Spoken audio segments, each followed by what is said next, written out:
Byte. So general గా computer operate చేసే వాళ్ళందరికీ బిట్ అండ్ బైట్ యూజ్ చేస్తూ ఉంటాం వర్డ్స్. బట్ యాక్చువల్ గా బిట్ అంటే ఏంటి, బైట్ అంటే ఏంటి? సో మీకు ఆల్రెడీ ఫస్ట్ క్లాస్ లో నేను ప్రీవియస్ క్లాసెస్ లో ఎక్స్ప్లెయిన్ చేశాను. సో కంప్యూటర్ ఏ లాంగ్వేజ్ మీద వర్క్ అవుతుంది అంటే, కంప్యూటర్ వర్క్ చేయడానికి ఒక లాంగ్వేజ్ ఉంది. కంప్యూటర్ అనే కాదు, ఎలక్ట్రానిక్ డివైస్ ఏవైనా. సో ఏ లాంగ్వేజ్ మీద వర్క్ అవుతాయి అంటే బైనరీ లాంగ్వేజ్ అని చెప్పి మనం డిస్కస్ చేసుకున్నాం. సో బైనరీ లాంగ్వేజ్ అంటే ఏంటి, 0 and 1.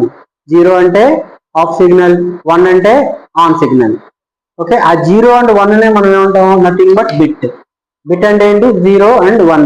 ఓకే, ఇక్కడ 0 ఏమంటారు, ఆఫ్ సిగ్నల్ ఆర్ లో సిగ్నల్ ఆర్ నెగిటివ్ సిగ్నల్ అంటాం. 1 ని on signal are high signal are positive signal అంటారు. ఓకే, సో మనం ఏదైనా ఇన్ఫర్మేషన్ కంప్యూటర్ కి ఇన్పుట్ ఇస్తే మధ్యలో ఆపరేటింగ్ సిస్టమ్ ఏం చేస్తుంది, ఆ ఇన్ఫర్మేషన్